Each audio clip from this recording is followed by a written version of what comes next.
এবার কি বিশ্বের ইন্টারনেট সেবা অচল করে দিবে ইরান? বন্ধ হবে কি মেটা, গুগল, মাইক্রোসফট কিংবা অ্যামাজনের মতো প্রযুক্তি?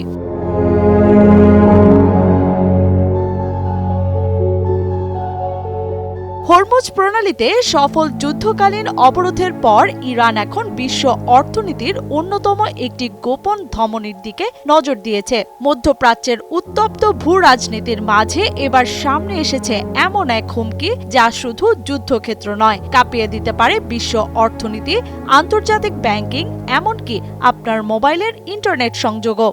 কারণ যুদ্ধটা আর শুধু তেল বা ক্ষেপণাস্ত্রের নয়, এবার যুদ্ধ সমুদ্রের তলদেশে থাকা সাবমেরিন কেবল নিয়ে।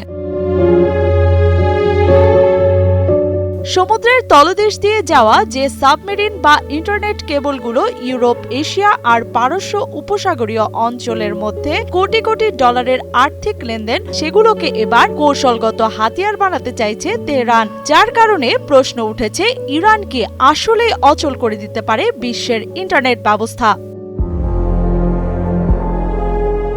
সম্প্রতি ইরানের সামরিক মুখপাত্র ইব্রাহিম জোলফাগারি সামাজিক যোগাযোগ মাধ্যম এক্সে সরাসরি ঘোষণা দিয়েছেন যে প্রণালী এবং পারস্য উপসাগরের তলদেশ দিয়ে যাওয়া সাবমেরিন কেবল ব্যবহারের জন্য বিশ্বের বৃহত্তম প্রযুক্তির সংস্থাগুলোর ওপর ফি বা শুল্ক আরোপ করতে চায় তারা।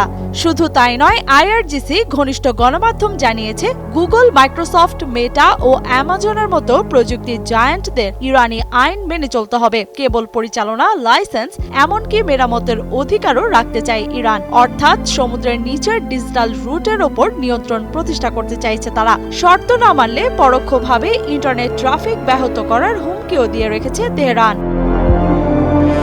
তবে বিশেষজ্ঞরা বলছেন, এই পরিকল্পনা বাস্তবায়ন করা যতটা না কৌশলগত, তার চেয়ে বেশি রাজনৈতিক। কারণ মার্কিন নিষেধাজ্ঞার কড়া নিয়মের কারণে গুগল বা মেটার মতো মার্কিন প্রযুক্তি জায়ান্টদের পক্ষে ইরানকে কোনো অর্থ প্রদান করা আইনত অসম্ভব। ফলে অনেক বৈশ্বিক সংস্থায় ইরানের এই পদক্ষেপকে কেবলই একটি ফাঁকা হুমকি বা আন্তর্জাতিক মহলে চাপ সৃষ্টির কৌশল হিসেবে দেখছে।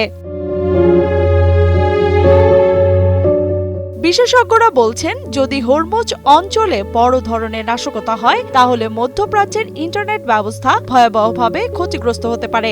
এমনকি ইউরোপ ও এশিয়ার মধ্যকার আর্থিক লেনদেন ধীর হয়ে যেতে পারে। পারমাণবিক বা ক্ষেপণাস্ত্র শক্তির বাইরেও হরমুজ প্রণালীর ভৌগোলিক অবস্থানকে কাজে লাগিয়ে তেহরান এখন এক নতুন অর্থনৈতিক ও ডিজিটাল অস্ত্রের সন্ধান পেয়েছে। এখন দেখার বিষয়, সমুদ্রের তলদেশের এই ডিজিটাল লড়াই বিশ্বকে কোন দিকে নিয়ে যায়। লিয়ানা শারমিন, সময় সংবাদ।